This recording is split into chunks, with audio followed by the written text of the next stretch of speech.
You were to have done a worksheet looking over the Declaration of Independence, and hopefully you got a good sense of what the grievances were there. I would like you to turn that into me now. Normally we would spend some time doing the bottom half of this page together, but because of the time constraints of this week, we're going to skip over that part. So make sure your name's on your paper and pass them to Stephen, please. And then we'll continue in our notes here looking at the War for Independence. Now, one of the things I want to clear up is this idea of revolution.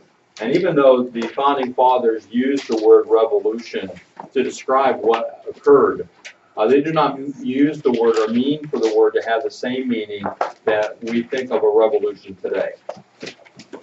When we use the word revolution, we generally think of there being an overthrowing of a government. So we might hear of the Russian Revolution, in which the Tsar was overthrown in Russia and eventually executed along with all the members of his family. We may hear of the French Revolution, in which the king was overthrown and replaced by another government, and eventually he and his wife were executed. But that's not what happened in America. It was not an overthrow of the government. You start there, Stephen. Do you see the difference in what was happening in America? It was not overthrowing the government. It was wanting to adhere to the government that they had always had. The revolution, in a sense, was being conducted by the English Parliament because they were overthrowing the established government of the colonies, that which they had in their charters, and were creating a situation where there was a new government. The colonies were not doing that. The colonies were simply saying, we want to abide by the law as it has always been understood. And so if Great Britain will not abide by the law, if they continue to act against the law, to act illegally, then we must separate.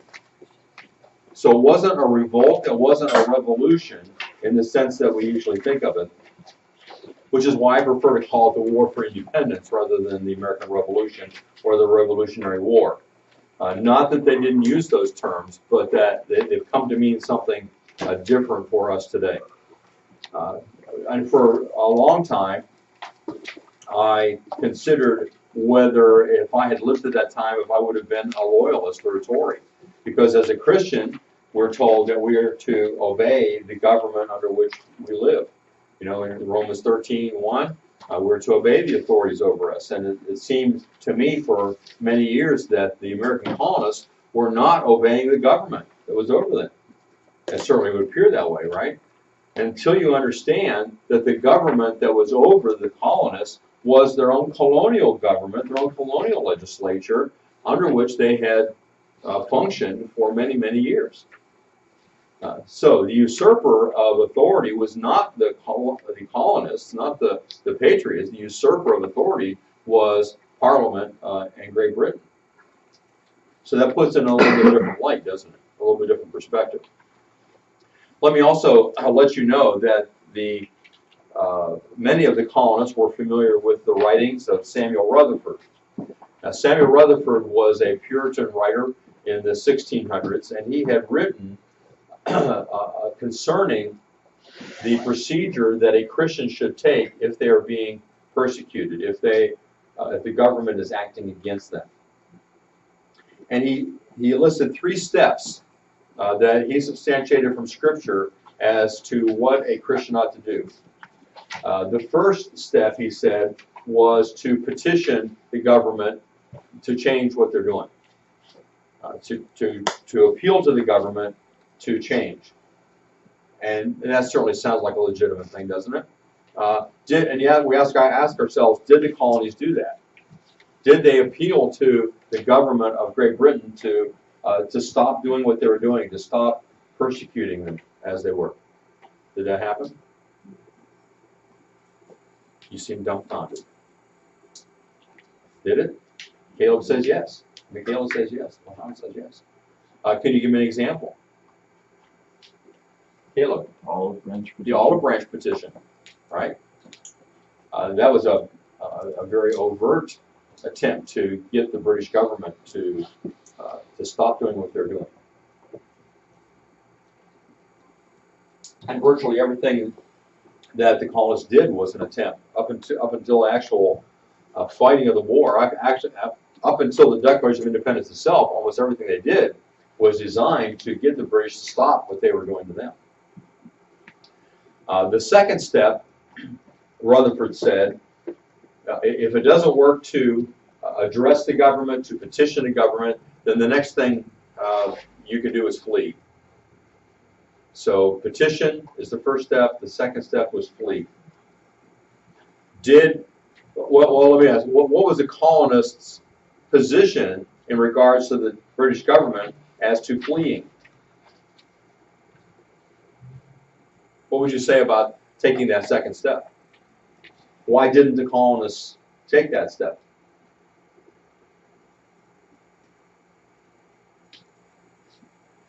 Think about it.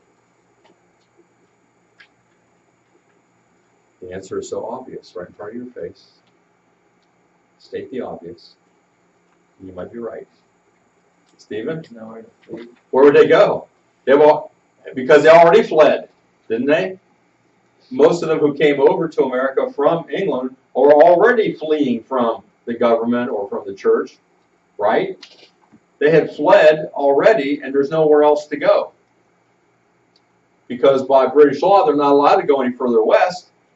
So where else are they going to go? They've already done that. So they petitioned the government. They've already fled. There's nowhere else to flee. The third step that Rutherford says that a Christian may take against an oppressive government is to defend themselves. If the government is attacking you, you may defend yourself. And I can't take time to go into the biblical references, but the life of David approaches all three of these things in his relationship with King Saul, as you remember. Defend yourself. And in reality, that's what the colonies were doing, wasn't it? They were defending themselves against an oppressive government that was acting illegally. Does everybody see? Now, for tomorrow, I want you to read an article that I've included in your notes called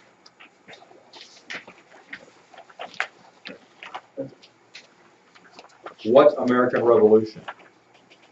What American Revolution? This was written by a professor that I had many years ago. He began to open my eyes to some of these things, although I didn't quite see it right away until I studied later.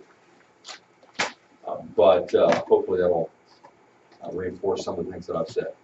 All right, so the War for Independence is occurring not to establish, because one of the keys to understanding this is, if it's a revolution, then you would expect after the war that there would be totally different governments in the American colonies.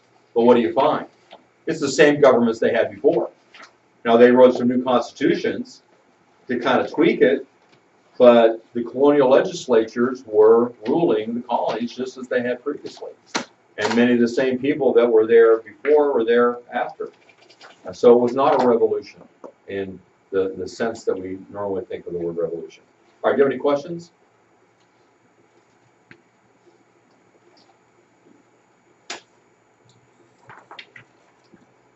All right, now let's look at the early campaigns. And we begin with disaster in New York.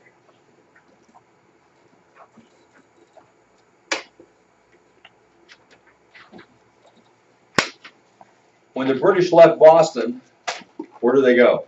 Remember how Washington forced the British out of Boston? By bringing cannon in from where? Fort Ticonderoga. Who brought them? Henry Knox. And so they left Boston. So then where did they go?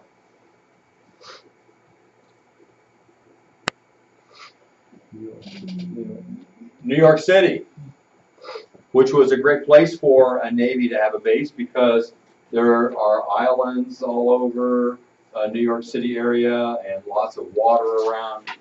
So that was a good place. Also, a lot of loyalists lived in New York City.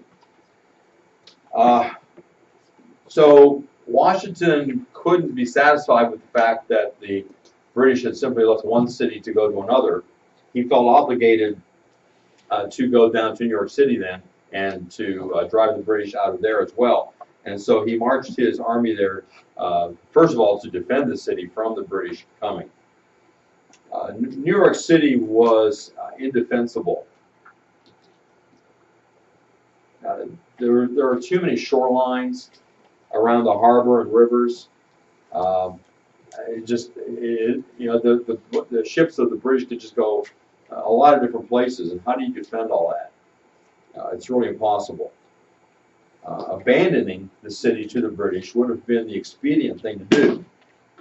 But if Washington had done that, he would have been perceived as weak by the American people. So he prepared to battle against Gage's replacement, General William Howe. Well, the British defeated the Patriot Army over and over again. During the summer of 1776 on Long Island. You see Long Island here. This is all part of Long Island. Any of you ever been to Long Island? It's given that name for a reason. Now, if you look at a map further back, it is a really long island. And that's where these battles are taking place. Did you have a question, Sophia? Yeah, there was notes that went across with the picture. Like, they went underneath. I think that's where they come, right there. Washington was inexperienced as a commanding general, and then secondly, the American troops were inexperienced. Did you get the first point? Washington was inexperienced, and secondly, the troops were inexperienced. So they did not do well here at all. And then added to that was the superiority of the British Navy. When the British began to land their forces in New York, nearly 4,000 of Washington's men were ill, which didn't help either, leaving his 10,500 able-bodied soldiers outnumbered almost 3 to 1.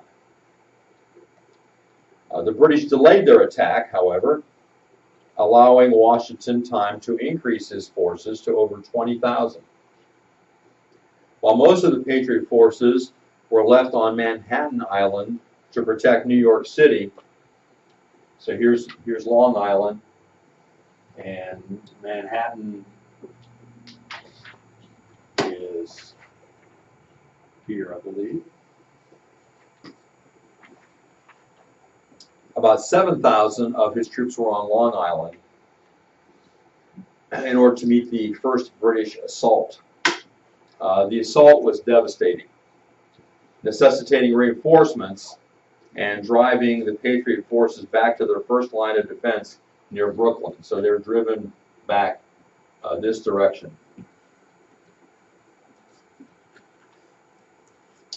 British ships threatened to cut off a retreat to Manhattan. They want to get across here to Manhattan, but there are British ships in the waters here, and they're going to keep Washington from escaping from Long Island. But Howe ended his attack on the afternoon of August 27th. So in other words, he was pushing Washington to the edge down here. Washington had looked like no means of escape to get over to Manhattan, and Howe could have finished him off, but decided to take a break and allow his men time to rest, and he figured he would resume the attack the next day. However, for the next 2 days, a cold rain kept the British troops from advancing and kept the British ships from moving into position to cut Washington off, thereby allowing his army-saving retreat across the mile-wide river to Manhattan on the night of the 29th. So the ships couldn't get here because of the heavy cold rain. The British troops didn't move, but Washington was able to arrange for boats to take them across the river over to Manhattan. And it just so happened Washington had among his men some expert boatmen from Maine. They were fishermen, and they were part of his unit. And so when Washington put out the call, anybody know how to operate boats? Yeah, I got some guys right here. Okay. It worked out. So they began to do that, and Washington moved his men at night so the British wouldn't know that they were escaping. And in fact, he told his sentries, because the British sentries were close enough to the American sentries, they could see one another. The two camps could see one another. And he told his sentries to keep up their normal marching and so on, back and forth, so it would look like they were still there. Keep the campfires burning, so it looks like his army is still there. Meanwhile, they're sneaking off in the night and getting on boats and going across the water. Well, at one point, the sentries mistakenly thought that it was time for them to leave too, and so they left their post and found out, no, it's not time yet, go back. And they went back, and here the British sentries hadn't noticed, apparently. They still thought the Americans were there. So, Washington's getting his men across the river. While the last American troops were withdrawing the following morning, as the sun is coming up and it becomes light enough for the British to see them, a dense fog came in, further preventing the British from seeing what was going on. So during the night, Washington was able to get all his men across.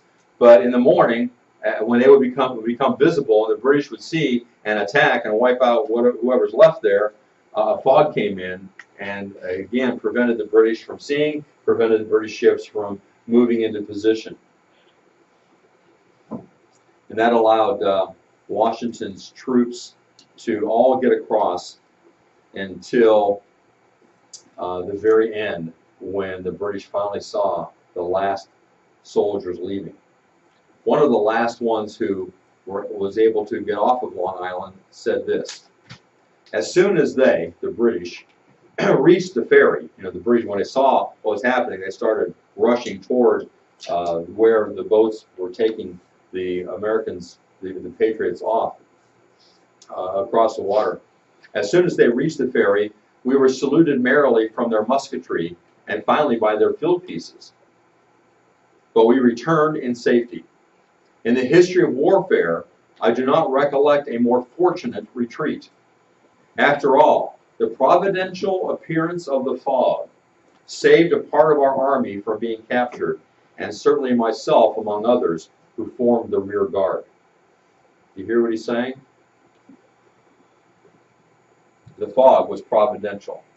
And in fact, if someone has gone back and studied the weather patterns at that particular time, and the fog that appeared here to protect Washington's men was the only fog in the whole area that morning. So it certainly did seem providential that God had saved Washington's army. Well, Washington got across. The British followed the retreat with their own landing on Manhattan and drove the American forces out of New York City. After capturing the city, the British saw much of it destroyed by fire, including the provisions that it would have provided for the redcoats. That's the normal course. When you capture a city, you capture whatever supplies are there for your own army as well. Well, anything that they would have gotten for their army was destroyed by fire. Well, they suspected the Patriots had set the fire to keep them from getting these supplies. And nobody knows for sure who actually set the fire or what started it. But when the British caught a young Patriot spy named Nathan Hale, they decided to take out their vengeance on him. Nathan Hale was pretending to be a teacher in New York City and gather information to send to Washington. And unfortunately, he was not a very good spy. He told people what he was doing, and you just can't do that. At one point, he was in danger of being captured, and he stopped to help somebody, and which made it easier to get him. But when the British had him and had told him that they were going to hang him as a spy, which was a normal thing. If someone is a soldier, you are a prisoner. But if you're a spy, that is, you're wearing civilian clothing. In history, most of the time of warfare, that would be considered something for which you'd be executed. But the British acted in an unwarranted way in that they denied him either the presence of a minister or even a Bible. And he was a Christian man. He wanted to have a Bible to read before his death. And before he was hung, he is reported to have said, "I regret that I have but one life to give for my country." Well, the worst disaster of the New York campaign for the Patriots was the fall of Fort Washington, which is up in this area. A fort named after George Washington already, even though he's just recently begun as the general. And it's by the Hudson River. This occurred on November 17th. The defenses of this fort demonstrated the inexperience of the Patriot forces in the way they constructed the fort. This is what they did. I'm going to have to show you on the board. It'd be the easiest to draw here. When they built the fort, first they built the inner fortification, the building here, and then they built, basically a wall or a fence out here. Well, the problem is they built this too small and this too big, so that when the British are attacking, they don't have enough soldiers to cover as much as the outer wall as they needed. So it was sparse in between the soldiers, so the British were able to break through. Well, then the next problem is the soldiers that are out here, of course, are going to the inner building to hold that, and it's too small to hold all the soldiers. So really not very well thought out. And so the British were able to defeat the Patriots there and capture that fort. They easily drove them back and forced them to surrender or be destroyed. The Americans lost a number of cannon and 3,000 men killed or captured. For the fall of this fort and the loss of the men, Washington drew some of the harshest criticisms of the war from both Congress and even some of his officers turned against him.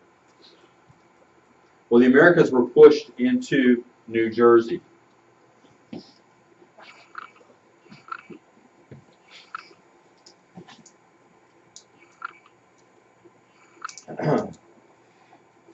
And all the way to Philadelphia.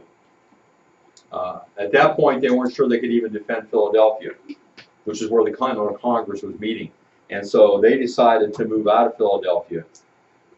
And Howe pursued Washington down through New Jersey up to Philadelphia, but he stopped short of taking the city and instead decided to establish winter quarters in New Jersey and resume fighting the following spring.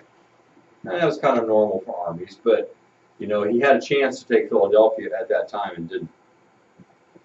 Well, we'll just take a little break from the action here and just address some of the other things that were going on. There was a war at sea. We're not going to go into much detail about it, except to mention that one of the heroes is John Paul Jones.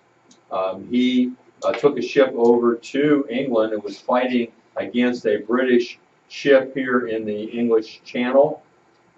He was fighting and it was not going well.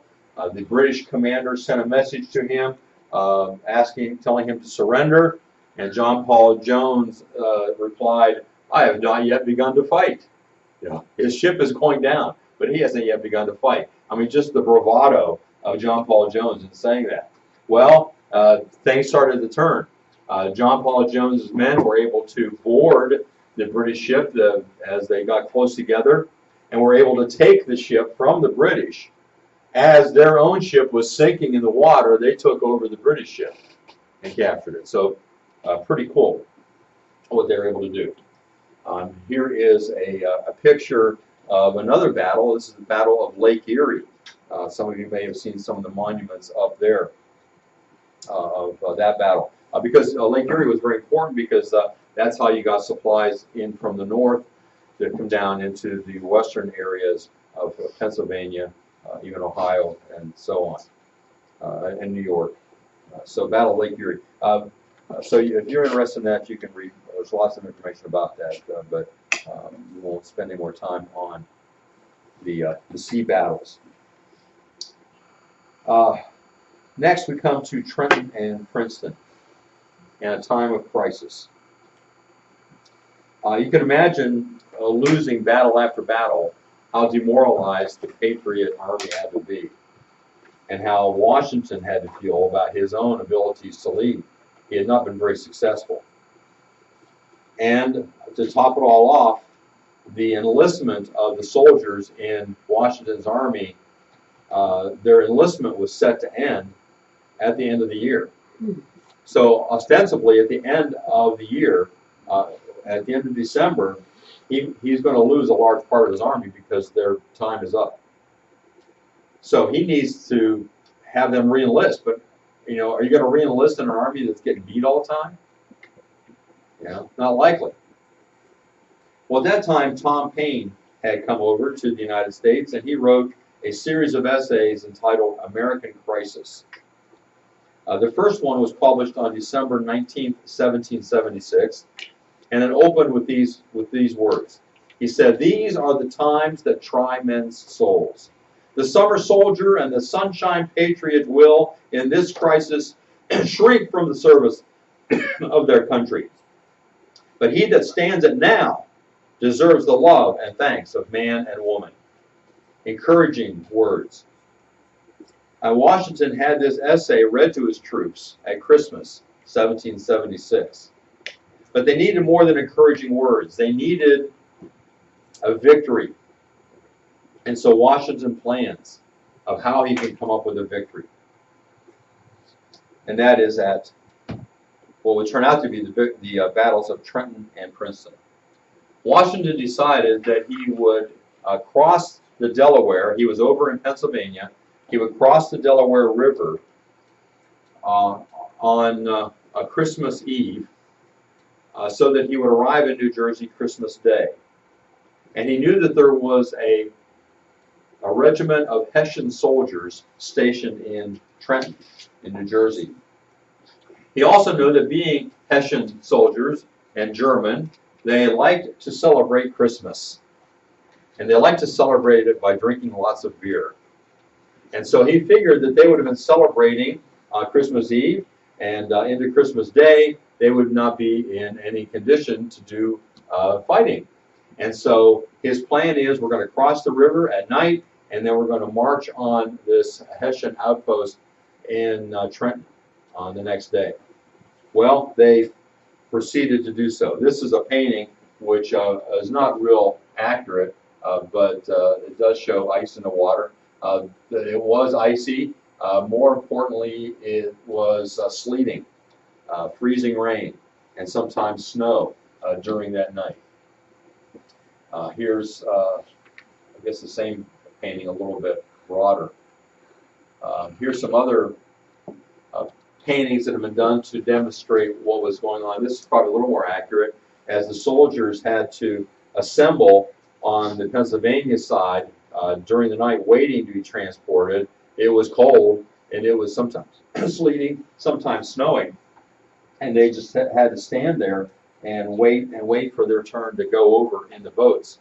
And the boats were carrying soldiers, carrying artillery, carrying horses, and it was a very difficult time for them.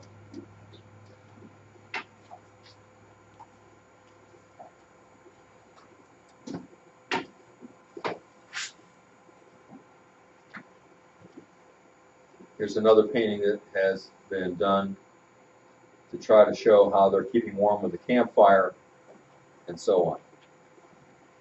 Now, it took them quite a long time to get all the soldiers across the river. And in the process of waiting on one side and then waiting on the other for the rest of the soldiers to get there, that 2 men actually died who froze to death. But after they're all assembled, Washington marches on Trenton. It was already later than what he anticipated. He's getting there later in the day than what he wanted. He wanted to get there right at daybreak, and it's past that. But he was able to take them by surprise and capture all the Hessians that were there, attack them, and after the battle, one of Washington's Lieutenants came to him and said, General Washington, I'd like to report the casualties. And Washington was, oh, okay, how many did we lose this time? So he asked, okay, how many men did we lose? He said, none. They captured that without losing a man. Amazing. What an amazing turnaround from the way it had been. Well, Washington followed that up then with an attack on Princeton. Now, Howe's main forces were right here. And it didn't take long for them to hear what had happened at Trenton. So he came down towards Trenton. But Washington had already left and gone up to Princeton, fought a battle there, and was successful as well. So two victories, Trenton and Princeton, encouraged his troops enough that many of his troops did re-enlist. Now, it's not known when what I'm going to relate to you exactly occurred, but I think it's an interesting enough story that we ought to know about it. The Reverend Henry Muhlenberg said this: I heard a fine example today, namely that His Excellency General Washington rode around among his army yesterday and admonished each and every one to fear God, to put away the wickedness that has set in and become so general, and to practice the Christian virtues. From all appearances, this gentleman does not belong to the so-called world of society, for he respects God's word, believes in the atonement through Christ, and bears himself in humility and gentleness. Therefore, the Lord God has also singularly, yea, marvelously preserved him from harm in the midst of countless perils, ambuscades, fatigues, etc., and has hitherto graciously left him in his hand as a chosen vessel. That's what Reverend Muhlenberg said about Washington. Well, next comes the fight for Philadelphia. So Washington has been successful over here in New Jersey, but now he has to defend Philadelphia. Now at this time, the British had come up with a plan for defeating the colonists. They initially thought they didn't need a plan. Just engage, go engage them, capture the munitions, be done with it. But that didn't work out so well. So now they figured they need to come up with something, a way in order to defeat the Patriots. And the plan was this. General Howe would come up from this direction, come from Philadelphia, and come up the Hudson River in New York City this way. General Johnny Burgoyne would come from Canada down this direction, Lake Champlain, and then connecting with the Hudson River. And another force of British would come from this direction. And by doing that, capturing the entire Hudson River and the entire length of this, they would separate New England from the rest of the colonies. They figured if they did that, then that would go a long ways toward defeating the colonies. So that was the plan. Well, it didn't quite work out the way they wanted because of several different things, which we'll talk about. One is, let's see.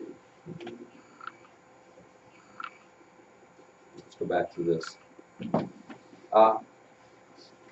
First of all, Howe is trying to take Philadelphia before the plan gets initiated. And members of Congress, as I said, were forced to flee from Philadelphia. They went to York, Pennsylvania in late September 1777. The Continental Congress was beginning to lose confidence that they would be able to defeat England and gain their independence. But even in such trying times, a week prior to being driven out of Philadelphia, what did this Continental Congress do? They ordered an importation of 20,000 Bibles. Bibles, not guns, Bibles. Once in York, a skeleton crew of congressmen gathered to discuss their fate. John Adams described the mood of the time as gloomy, dark, melancholy, and dispiriting. It was depressing. What are they going to do? Samuel Adams sought to reverse the current mood, and standing before his fellow congressmen at this meeting, he gave a speech saturated with religious imagery to buoy the spirits of his fellow Americans. This is what he said. Numerous have been the manifestations of God's providence in sustaining us. In the gloomy period of adversity, we have had our cloud by day and pillar of fire by night. We have been reduced to distress, and the arm of omnipotence has raised us up. Let us still rely in humble confidence on him who is mighty to save. Good tidings will arrive soon. We shall never be abandoned by heaven while we act worthy of its aid and protection. So Sam Adams almost sounds like a preacher here, encouraging the Continental Congress to not be discouraged, that God would help them. And for Sam Adams, God was very much an active ally in working in concert with the Americans. His rousing speech assured the delegates that their mission was still worth fighting because God supported their cause, a principle by which Samuel Adams lived daily. Now tomorrow we'll come to the turning point of the war, and that's going to be directly relative to this British plan of we're coming this direction, Howe coming this direction, and another force coming that direction. And this is going to provide the means by which the Americans turn things around in their fight for independence. For tomorrow, I want you to read the article that I mentioned previously, and I'll give you the assignment for Wednesday as well. That is to read pages 125 through 129 and do the questions on pages 123 and 129. So read 115 to 129. There are two sets of questions to do there for Wednesday. Do you have any questions?